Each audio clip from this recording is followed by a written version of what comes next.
Oi gente, eu sou a Ione do Minha Vida Literária. Hoje eu vim trazer pra vocês as minhas impressões sobre um dos livros mais interessantes que eu li nos últimos tempos, que foi o 4 Horas, do Gleison F.S.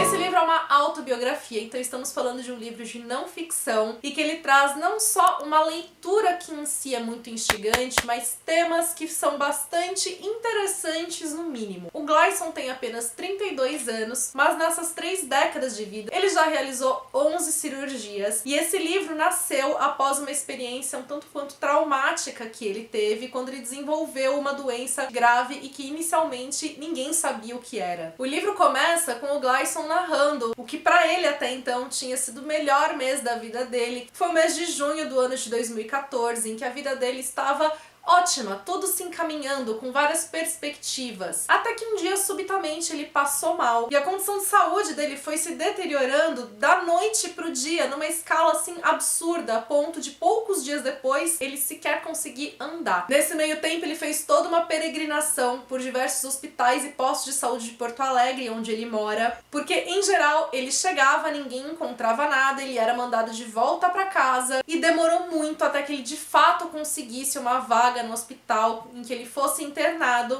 e que houvesse então essa pesquisa para descobrir aí o que estava acontecendo. Ele passou muito tempo internado e ele vai relatando ali, né, não só essa experiência pessoal, das reflexões que ele tirou, todos os medos a partir da doença, mas principalmente como era essa rotina no hospital, tanto para ser uma homenagem especialmente aos enfermeiros que cuidaram dele, não às pessoas, aos indivíduos, mas à classe da enfermagem que é responsável por cuidar de tantos pacientes, e fazendo aí um retrato das condições muitas vezes de abandono que tantos hospitais do país enfrentam por falta de infraestrutura. O Gleison relata que ele não tem aptidão para escrita, que ele nunca gostou das aulas de português quando ele era mais novo na época da escola, e que ele inclusive sentiu falta, né, de um pouco mais disso quando ele estava escrevendo esse livro, porque ele precisou encarar aí uma série, né, de escolhas ligadas à escrita para poder contar a história, e ele sentia que não tinha de fato essas ferramentas. Mas para mim o que foi muito curioso é que, embora ele relate, né, essa dificuldade, foi um livro que foi muito fácil de ler, que me envolveu demais, em que a gente consegue realmente entrar aqui, né, na atmosfera da história, sentir a empatia pelos acontecimentos e se conectar com a figura do Gleison de uma forma muito rápida. E ele, talvez até de uma forma inconsciente, consegue aplicar, né, muitas das ferramentas de construção narrativa para poder contar essa história. Então ele sabe criar suspense, ele sabe colocar gancho, ele sabe colocar reviravolta, que por mais que a gente não esteja falando de uma história ficcional, ele tá contando uma história, que é a história dele. Então muitas vezes exige esses recursos que ele utiliza muito bem para captar a atenção, né, de quem tá lendo. Eu acho que mais do que encontrar uma leitura que foi interessante, porque a gente fica curioso para saber o que estava acontecendo, qual era de fato a doença, como que tudo aquilo se resolveu, mas mais do que saciar esse interesse, saciar essa curiosidade, eu achei esse relato muito corajoso, porque o Gleison passou por situações extremamente complicadas, extremamente traumáticas, seja pela dor que ele enfrentou, seja pelo descaso muitas vezes, seja pela falta de equipamentos ou de medicamentos que poderiam aliviar um pouco a condição dele. E além de não ser fácil expor tudo isso, expor as vulnerabilidades dele, não é fácil reviver tudo isso para poder escrever. Então foi sim muito corajoso colocar tudo isso em palavras, até porque é um relato que ele pode ser extremamente acolhedor. Eu nunca passei nada próximo ao que o Gleison relata aqui, mas para quem me acompanha há mais tempo, me acompanha nas redes sociais, já deve ter me visto falando que eu tenho um problema de coluna, um problema na cervical. Não é nada grave, mas quando eu descobri, era algo que me limitava muito. Eu acabava travando a cervical com muita frequência, o que me causava muita dor, me impedia de fazer muita coisa. E esses travamentos, especialmente no começo, né, do meu diagnóstico, eram muito frequentes, que demorou um tempo até eu conseguir ajustar aí meu tratamento. E assim, nos momentos em que eu tinha as crises mais fortes, de dores mais intensas ou que demoravam muito para passar, a sensação que eu tinha era horrorosa. Primeiro porque é horrível você conviver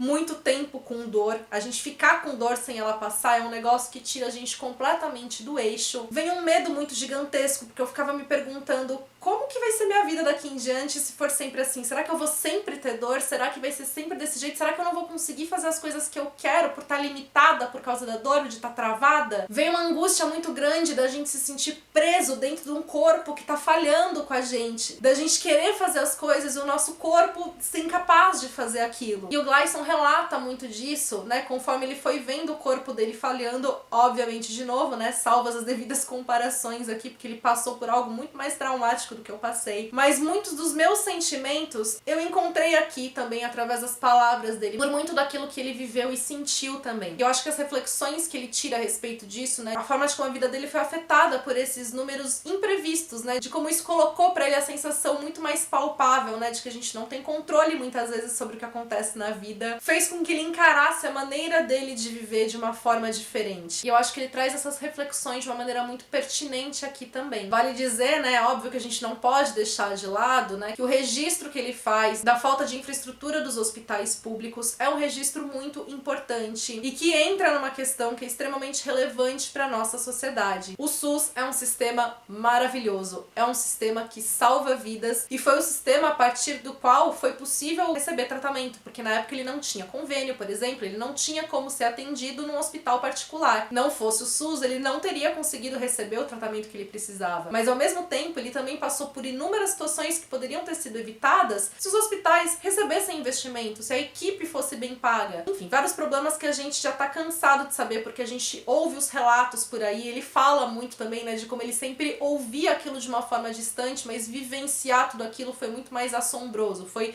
escancarar ali na cara dele a impotência diante de situações de que não tinha o que fazer e ele dependia daquilo. Eu deixo de recomendação para quem não conhece o documentário Ciclo do Michael Moore, é um documentário de 2007, em que ele faz toda uma análise do sistema de saúde dos Estados Unidos, que não conta com um sistema gratuito como o Brasil, e que mostra o caos da situação de saúde lá, que basicamente é não fique doente, as dívidas que as pessoas fazem, ou como elas não podem ter acesso aos tratamentos por falta de pagamento, é terrível. E aí o Michael Moore, ele acaba mostrando, né, alguns países que têm sistemas de saúde, como funcionam esses sistemas em cada um dos países, e ele menciona, né, o SUS, ele menciona o Brasil. E só para vocês terem uma noção, o que ele mostra ali é que o investimento mínimo que precisaria ser feito no SUS seria de 10% do PIB, para que ele funcionasse e conseguisse atender de fato a população. O investimento recebido ali pelo SUS, né, considerando os dados da época, de 4%. É menos da metade do que deveria. Então, sim, falta muita coisa no SUS, mas se ele também já consegue fazer tanto, recebendo menos da metade do que ele deveria, imagina o quanto não alcançaria, o quanto não poderia fazer se ele recebesse a atenção necessária. E aí é muito bonito também como o Gleison reconhece o trabalho da equipe de enfermagem, como eu já falei, que era quem estava mais diretamente nos cuidados ali dele. Como muitas vezes o simples fato de alguém parar e olhar pra ele, agir com ele como se ele fosse um ser humano, dessa atenção ao que ele estava falando, as necessidades, as angústias dele, às vezes um simples toque que uma pessoa faz, fazia uma diferença gigantesca. Então também a gente ter essa humanização no trato com os pacientes é essencial num processo de tratamento, num processo de cura. Ou seja, é um livro que ele passeia aí por questões sociais, por questões políticas, por reflexões mais subjetivas, que ele traz uma leitura que é muito instigante. Tem algumas passagens que causam sim desconforto, porque ele está relatando a dor, ele tá relatando cenas aí de angústia. Teve uma passagem apenas que eu não consegui ler, que ele fala de uma cirurgia dos olhos. Eu tenho muita aflição de coisa em olho. Então essa passagem eu confesso que eu dei uma pulada aí de parágrafos que eu não ia conseguir ler. Mas que no todo foi um livro assim que eu não tinha vontade de parar de ler. E ele vai colocando em muito da narrativa também alguns pontos de humor que vão trazer também algumas passagens de leveza que são importantes, porque ele tá falando de assuntos que são mais pesados. Confesso que nem sempre eu me identifiquei com o humor, né? Tiveram alguns pontos aí que não eram um humor que funcionava pra mim,